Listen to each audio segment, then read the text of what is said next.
नमस्कार दोस्तों। आज की जो अपनी क्लास रहने वाली है वो है निर्देशांक ज्यामिति, यानी कि अपन ग्राफ के बारे में अपन पढ़ेंगे। ठीक है। और इससे संबंधित कुछ सवाल होते हैं, जैसे त्रिभुज के क्षेत्रफल निकालना होता है निर्देशांक के अकॉर्डिंग। अगर अपने को निर्देशांक दे रखे और अपने को त्रिभुज का क्षेत्रफल निकालना, तो वो कैसे निकालेंगे, इससे संबंधित अपन क्या करेंगे, इस चैप्टर में सवाल को देखेंगे। ठीक है। तो सबसे पहले अपन कुछ इसका जो कॉन्सेप्ट है उसको देख लेते हैं, और कुछ सूत्र जो है उनको देखेंगे। उसके बाद में अपन सवाल को सॉल्व करेंगे। तो सबसे पहले अपन इसका कॉन्सेप्ट देखते हैं। तो कॉन्सेप्ट जो है, सबसे पहले निर्देशांक जो है वो किसे कहते हैं, यानी कि निर्देशांक किसे कहते हैं। तो किसी भी बिंदु को या फिर बिंदु की स्थिति को दर्शाने के लिए, यानी कि किसी बिंदु की स्थिति जो है उसको क्या करना है, दर्शाने के लिए दो अंकों का उपयोग किया जाता है। ठीक है। उन्हीं दो अंकों को क्या कहा जाता है, निर्देशांक कहा जाता है। ठीक है। इसको लिखने का जो तरीका है वो ये रहता है, यानी कि पहले जो लिखा जाता है वो x का मान लिखा जाता है, बाद में जो लिखा जाएगा वो किसका मान लिखा जाएगा, y का मान लिखा जाएगा। ठीक है।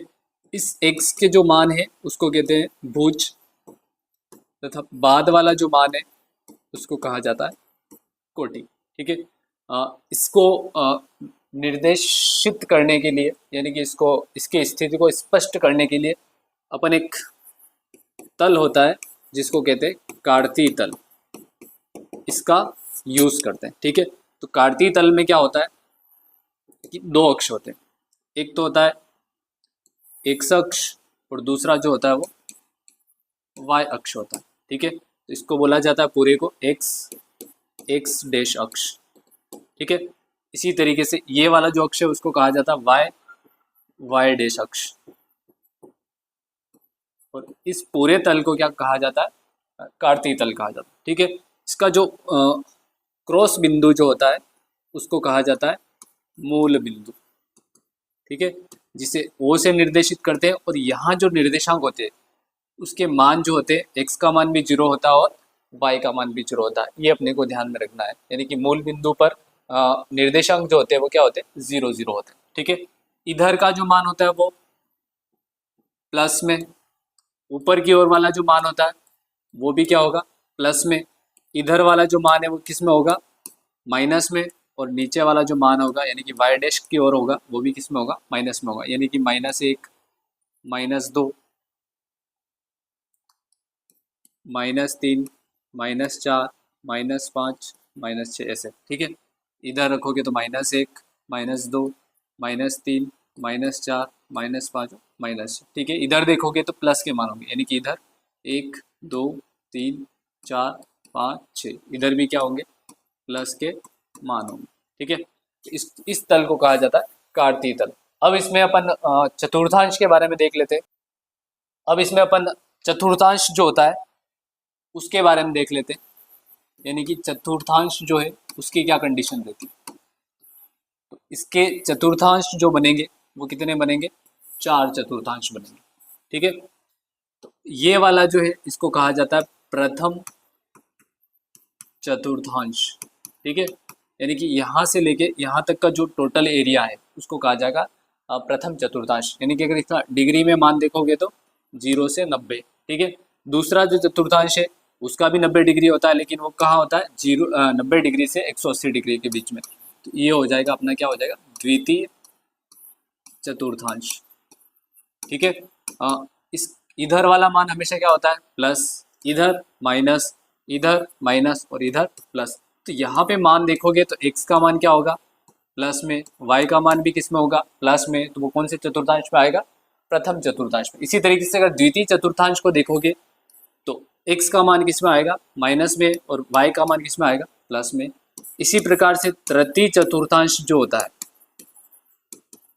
अगर उसका मान देखोगे तो दोनों मान किसके होते हैं, माइनस के होते हैं। और चतुर्थ चतुर्थांश जो है उसके अगर मान देखोगे तो इसका x का मान तो प्लस और y का मान किस में होगा, माइनस में होगा। ये अपना चिन्ह परिपाटी है, किसका, चतुर्थांश से संबंधित चिन्ह परिपाटी। ठीक है, इसमें एक चीज का ध्यान रखना है कि सबसे पहले जो निर्देशांक के अंदर लिखा जाएगा वो हमेशा किसका मान लिखा जाएगा, x का, और बाद में जो लिखा जाएगा वो किसका लिखा जाएगा, y का। यही ध्यान रखना है अपने को। ठीक है, इसके बाद इसमें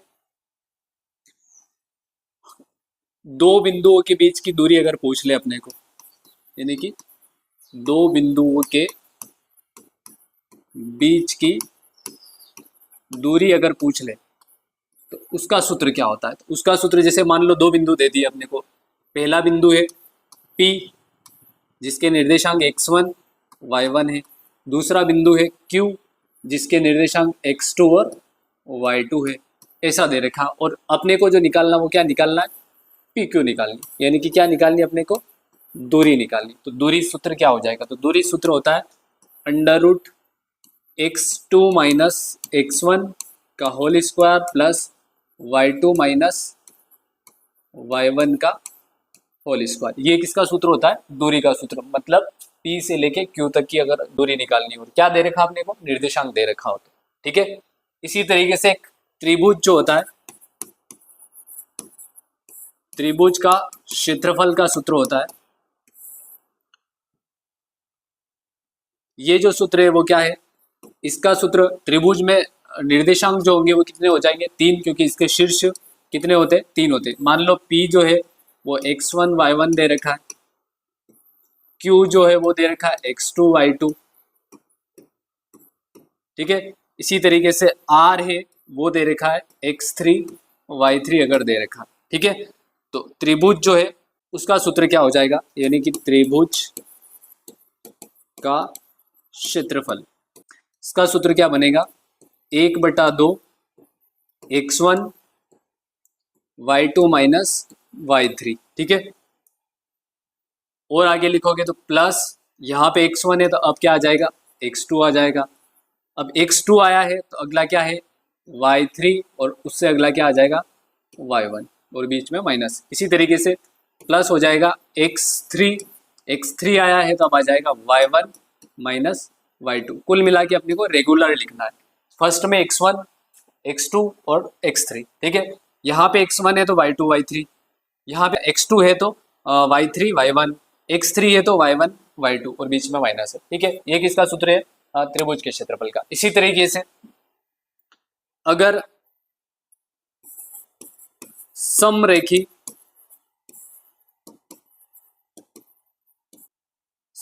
बिंदु के लिए सूत्र अगर देखोगे कि समरेखी बिंदु है, यानी कि 3 बिंदु है, कितने बिंदु है, 3 बिंदु। वही जैसे A मान लिया, B मान लिया और C मान लिया, x1 y1 x2 y2 और तीसरा x3 y3, अगर 3 बिंदु अपने पास। ठीक है, और ये 3 बिंदु समरेखी का मतलब होता है एक ही रेखा पर स्थित बिंदु, उनको कहते हैं समरेखी बिंदु। ठीक है, तो इसमें क्या होता है कि अगर एक ही रेखा पर स्थित बिंदु, 3 बिंदु है अपने पास, ऐसे A B C, तो इसका क्या होता है, क्षेत्रफल नहीं होता। तो अपना यही सूत्र काम कर लेगा, यानी कि इधर वाला जो पोर्शन है इसके बराबर में अपन क्या लिख सकते हैं, यानी कि x1 y2 minus y3 plus x2 y3 minus y1 plus x3 y1 minus y2, और इसके बराबर में अपन क्या लिख सकते हैं, 0 लिख सकते हैं। ठीक है, क्योंकि इसका क्षेत्रफल क्या होता है, 0 होता है, यानी कि इसका कोई क्षेत्रफल नहीं बनेगा। इसलिए ये सूत्र किसका रहेगा, समरेखी बिंदुओं का सूत्र रहेगा। ठीक है, कि अगर अपने को चेक करके बताना है तो ये सूत्र रखोगे, इस सूत्र के बराबर अगर मान क्या आ जाता है, 0 आ जाता है, इसका मतलब वो क्या है, समरेखी बिंदु है। ठीक है, इसी तरीके से और सूत्र देखें इसमें, तो इसमें विभाजन जो है से संबंधित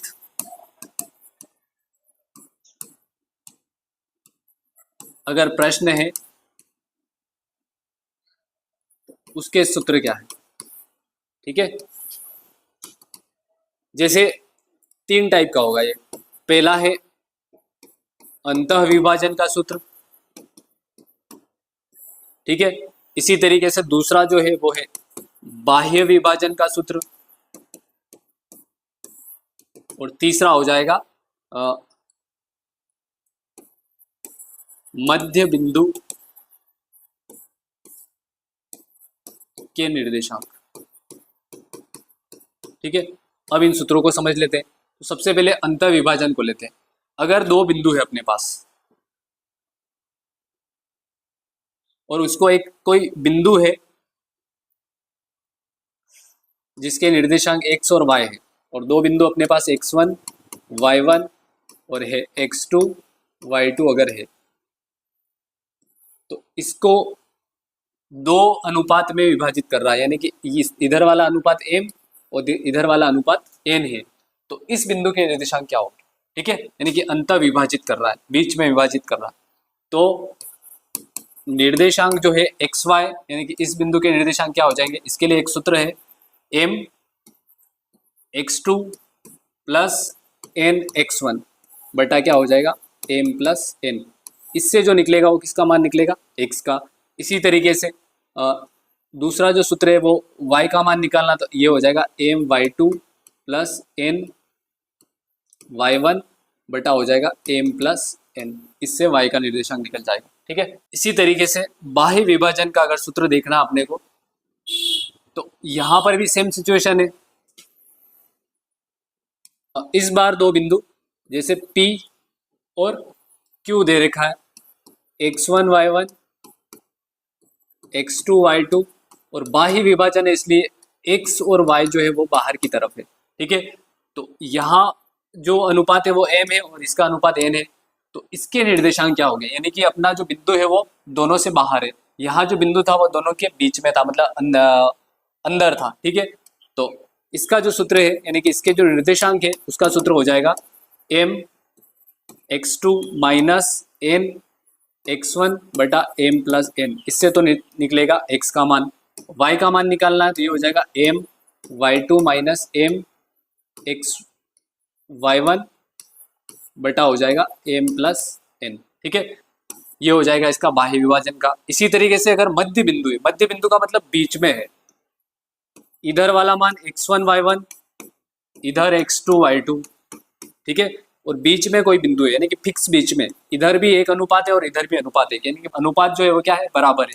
तो इस बिंदु के निर्देशांक क्या हो जाएंगे, इस बिंदु के निर्देशांक क्या होंगे, सीधा सा सूत्र बन जाएगा इसका, यानी कि x और y के जो निर्देशांक है किसमें, मध्य बिंदु में, यानी कि बीच में होना चाहिए। तो x1 प्लस x2 बटा 2 और y का मान है वो क्या हो जाएगा, y1 प्लस y2 बटा 2 हो जाएगा, ठीक है। इस तरीके से अपन निर्देशांक निकाल सकते हैं अगर अंतः विभाजन है, बाह्य विभाजन है या फिर मध्य बिंदु है तो, ठीक है। अब इससे संबंधित अपन कुछ सवाल देख लेते हैं। तो सबसे पहले सवाल लेंगे,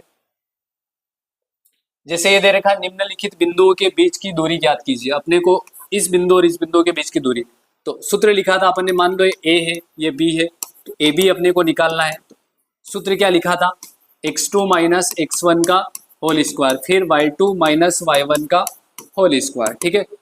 अब अपने को पता है कि x1 y1 ये x2 y2, इसका मतलब 2x2 माइनस क्या हो जाएगा 5 का होल स्क्वायर। इसी तरीके से 2 माइनस यहाँ पर भी क्या है 5, इसका होल स्क्वायर, ठीक है। 2 में से 5 गए तो क्या बचेगा, माइनस का 3, इसका स्क्वायर।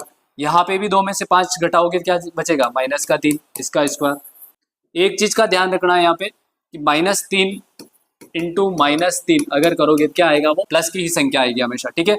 तो यहाँ हो जाएगा 9 प्लस 9, यानी कि ये हो जाएगा 18 रूट के अंदर, ठीक है। अगर इसका वर्गमूल निकालोगे तो क्या हो जाएगा,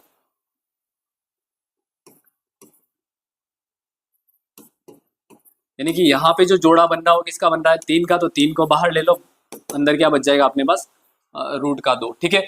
इसी तरीके से नेक्स्ट जो सवाल है उसमें सीधा अपन मान रख देते हैं, तो ये हो जाएगा 2 माइनस 6 इसका स्क्वायर, प्लस यहाँ पे भी 2 माइनस और यहाँ पे ऑलरेडी माइनस है तो क्या बन जाएगा ये प्लस, क्योंकि संख्या अगर चिन्हों का देखोगे तो प्लस और प्लस का गुणा होता है तो क्या बनता है प्लस, माइनस और माइनस का गुणा होता है तो भी क्या बनता है plus. Plus minus minus plus अगर है तो यहाँ पे हमेशा माइनस आएगा, ठीक है। तो यहाँ पे दोनों जगह क्या आ गया अपने पास माइनस, इसका मतलब क्या आ जाएगा प्लस आ जाएगा, ठीक है।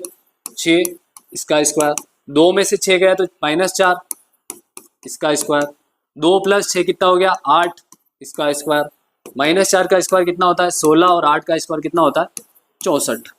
दोनों को जोड़ोगे तो ये हो जाएगा 80, ठीक है। और 80 का वर्गमूल अगर निकालना है आपको तो गुणनखंड कर लेंगे अपन, 2 40 2 20 2 10 2 5 5 1, 2 बार जोड़े बने यानी कि 4 बाहर और अंदर क्या बच जाएगा अपने पास 5, ये इसका आंसर हो जाएगा, ठीक है। इसी तरीके से नेक्स्ट जो सवाल है उसको देखें, इसमें दे रखा है बिंदुओं 2 -1 1 -1 तथा 4 1 से निर्मित त्रिभुज का क्षेत्रफल। क्या ज्ञात करना अपने को, त्रिभुज का क्षेत्रफल ज्ञात करना। और त्रिभुज के क्षेत्रफल का सूत्र जो है अभी लिखवाया था मैंने, 1/2 x1 y2 - y3 plus x2 y3 - y1 plus x3 और यहाँ हो जाएगा y1 - y2, ये अपना सूत्र है। अब इस सूत्र में मान रखें तो क्या हो जाएगा 1/2 है ही है।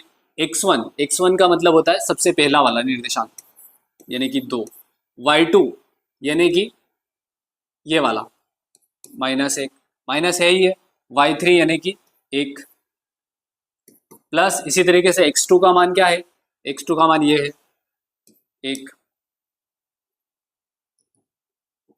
y3 का मान 1 और y1 का मान -1। तो 1 माइनस ऑलरेडी सूत्र में, फिर माइनस है इसलिए प्लस हो जाएगा। फिर अपने को रखना है x3 का मान यानी कि 4 और फिर है y1 - y2 यानी कि y1 तो है अपने पास -1 माइनस y2 कितना है माइनस का 1 है यानी कि ये हो जाएगा प्लस का 1, ठीक है। अब जो गुणा भाग अपने को करने वो कर लेते हैं, 1/2 है ही है, -1 और -1 दोनों जुड़ के हो जाएंगे -2, -2 का गुणा 2 से होगा तो ये हो जाएगा -4। इसी तरीके से 1 और 1 2, 2 का गुणा 1 से तो प्लस का 2, फिर 1 -1 क्या बन जाएगा 0 और 0 का गुणा 4 से होगा तो ये हो जाएगा 0, ठीक है। माइनस का 4 है प्लस का 2 है तो यहाँ से क्या बचेगा -2, क्योंकि माइनस की संख्या क्या है बड़ी है, तो -2 में 2 का भाग लगेगा तो ये हो जाएगा -1, ठीक है। अब यहाँ पे ध्यान रखना है कि क्षेत्रफल हमेशा माइनस में नहीं होता है, इसलिए इसको क्या मान लिया जाएगा प्लस ही मान लिया जाएगा। तो 1 वर्ग इकाई क्या हो जाएगा इसका क्षेत्रफल हो जाएगा, ठीक है। इसी तरीके से नेक्स्ट जो सवाल है उसको देखें तो यहाँ दे रखा है दिए गए बिंदुओं -6 4 3a तथा 7 4 समरेखी हो तो a का मान ज्ञात कीजिए, ठीक है। समरेखी बोला इसका मतलब क्षेत्रफल के बराबर में क्या आना चाहिए 0 होना चाहिए, ठीक है। तो अपना सूत्र हो जाएगा x1 y2 - y3 plus x2 y3 - y1 plus x3, ये हो जाएगा y1 - y2 बराबर क्या होना चाहिए 0 होना चाहिए। तो सबसे पहले -6 y2 - y3 यानी कि y2 तो अपने पास a और y3 है 4 तो a - 4 प्लस x2 का मान कितना है 3, y3 का मान कितना है 4, y1 का मान कितना है 4 प्लस x3 का मान कितना है 7, y1 का मान कितना है 4 और y2 का मान कितना है a बराबर क्या है 0।